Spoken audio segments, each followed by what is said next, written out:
Hey, Nick. Hey, Adam. Today we're talking about the Rich Dad, Poor Dad series of books. Mr. Robert Kiyosaki. You may remember we did a video on this not too long ago. It was about his book called Rich Dad, Poor Dad.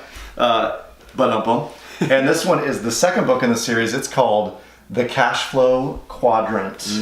The Cashflow Quadrant. One of my favorite books of all time. Yeah. Have you read it? I have not. I've skimmed. Okay. So I'm actually, and I've done the blog posts of review. Oh yeah. But I loved Rich Dad Poor Dad's book the Rich Dad Poor Dad book. Yeah. And I am very familiar with the concepts that we're about to talk about. Yeah. So Good. So the Rich Dad Poor Dad initially was referred to me by what I can only assume was a multi-millionaire, a guy who worked in oil and gas in Denver, Colorado. Gave me the book, and then I read that book. I said, man, it's amazing. He goes, now read the Cashflow Quadrant. So I read the Cashflow Quadrant, and it literally changed how I viewed business and investing and all of it, as well as sort of shaped the advice that I gave other people throughout the years. So I really want to talk about the Cashflow Quadrant today and some of the things that our explorers should know about it. So some of the things we'll talk about are the philosophies and theories that Robert Kiyosaki puts out. One of those being your boss can't make you rich. And we'll talk about that today. Understanding that there are things that are a risk and there are things that are risky. So we'll talk about the difference between the two. I have a story to share from the book that I think you'll like. And then you and I are going to kind of dissect the 4 quadrants of the Cashflow Quadrant, which are employee, self-employed, business owner, and investor. Perfect. Where shall we begin? Let's begin with the story. The story, okay. So there's a story in the book, bang, one more time, of these two, it's basically of a small village, and 2 of the men in the village are granted a contract to provide water for the village. But it's a fairly long downhill climb to the water, to the body of water, the water source. And so both of them, accept the contract, and one guy immediately grabs 2 buckets and goes down the hill and starts, hauling water up. And for a year, he's the only guy that's hauling water. But every day, it's back-breaking work, and he's, hauling buckets of water up and down the hill. And he's wondering, where did this other guy go? But isn't this great luck? I'm the only one here, right? Yeah. Well, the other gentleman has gone off, written a business plan, found contractors and consultants, and has decided that he's going to build a pipeline from the water source all the way up to the village. And it's a year or a year and a half in the making. But in the process, he shows up in town, they start building this pipeline. And once the pipeline is done, there's literally a spigot at the top of the hill where people can come and get clean, fresh water, where the guy who's still carrying buckets up the hill, now there's rocks and gravel in the bucket. The water's kind of sloshed out of the bucket, so it's very inefficient. And it's more expensive because it requires a lot of labor. Yeah. And the reason the story is told in the book is really the question, are you carrying buckets or are you building a pipeline? And that for me was, it hit home for me. What does it do for you? That definitely hits home as well. There's a couple conversations that I think about. One, that it's working smarter, not harder. Right. That it's sometimes in order to move forward, sometimes you need to take a step back.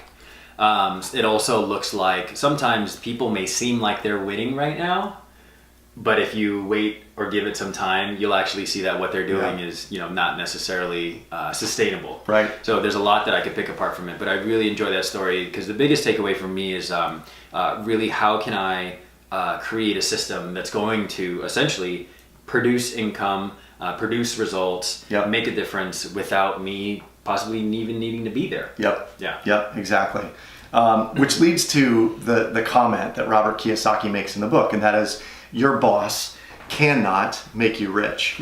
There's a lot of people that will, certainly retire from a job and probably have amassed a certain amount of wealth in 401k and Roth IRA and those kinds of things. But ultimately, they're not in the E quadrant which is the employee quadrant. They're actually in the I quadrant, which is in the opposite corner.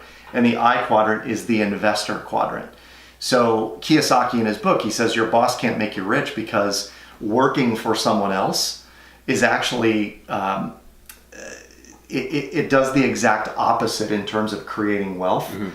The main reason being that employees get paid and then the government takes what they take in taxes, mm-hmm. and then the employee receives whatever is left over. Mm-hmm. And it's the only quadrant that someone will get paid, the government takes their cut, and then you get what's left. Mm-hmm. The other three quadrants, you get paid, you get to deduct what your expenses are, mm-hmm. and then the government taxes you on what's left. Mm-hmm. So his whole comment about your boss can't make you rich, I think, is very prominent. Gotcha. Very cool. Yeah. Awesome. I think we should touch on, for those of you who have not read the book, I think we should touch on the quadrants before we go on to the risk versus risky conversation. Yep. So I want you to imagine a quadrant. And that's good. Very good, right? Like a windmill. Yeah. And I want you to imagine the top left quadrant is the letter E, which stands for employee. The one beneath it on the left side is an S, which stands for self-employed. And then the top right corner is a B, which stands for business, right? Or business owner. Yep. Business owner. And then the bottom right corner is an I, which stands for investor. Now, Adam touched on, so long as you're on if you're an E or on the left side, there are limitations and constraints in terms of how much wealth you can actually build because government will take a cut, taxes, etc., right?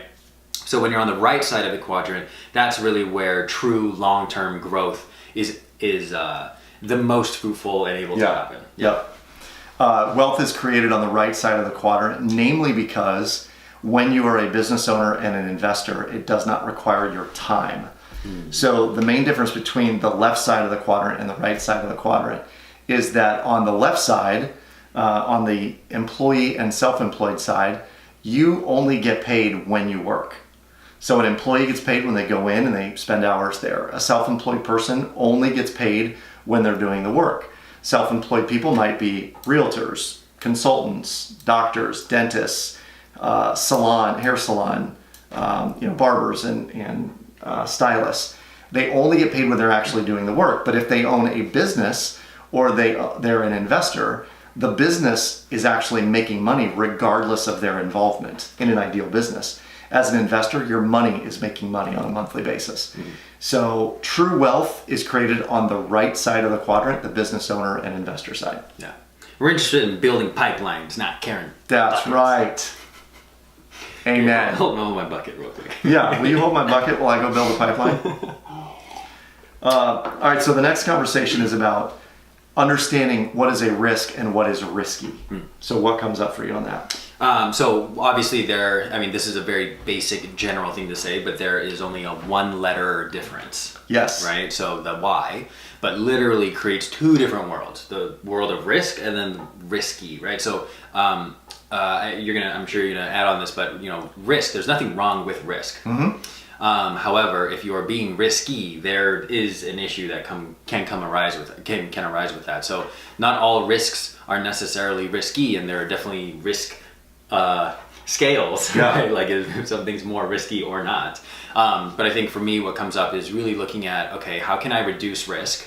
But what's the most amount of risk I am able to take on without being risky? Mm-hmm. And then also, with risk, there's a whole world. Sometimes you really need to be educated and know certain things, or else you're kind of shooting yourself in the foot. Yep. So that's what comes up for me. So my analogy is this: if someone says, "I really want to get into real estate," and the first thing I'm going to do is I'm going to go buy, a gigantic 8-plex mm-hmm. or 16-plex. I'm going to put the least amount of money down that I can because I don't have a lot to begin with, and I'm going to go and launch into this business. Mm-hmm. Knowing nothing, that would be risky. Mm-hmm. Versus the person that says, I really want to invest in an apartment building, and they go and they shadow and get mentored and learn mm-hmm. from someone who says, don't start with 16, start with a 4-plex. Mm-hmm. Get your feet wet, understand what it takes to be a landlord, move into the next element, the next level. That would be a calculated risk. Mm-hmm. And I see this in people all the time, that they want to start a business, but they're starting a business in something they either know nothing about, and it's risky because they don't have a backup plan, they don't have a security blanket behind them. And what we would rather you do is take a very calculated risk moving forward. So the big difference between risk and risky is a calculated risk involves education and mentorship and guidance and a plan and proven track record of success perhaps in building up to whatever it is you're doing. Whereas risky is charging forth blindly, knowing or hoping and praying that something goes your way. That would be risky. And Kiyosaki in the book talks about the best business owners and investors take very calculated risks. See our episode on Warren Buffett and on Rule 1 investing. Beautiful. Yeah. Awesome. Again, what's the title called of this book? This book is called The Cashflow Quadrant. Cashflow Quadrant. By Robert Kiyosaki. You're going to love it. Trust us. Listen to it on audiobook if you are not a reader, because the audiobook is quite good as well. Awesome. Yeah. All right. Well, you guys have your marching orders. Adam and I are going to go build a pipeline. Let's go get our pipeline on. See you guys soon. Peace out.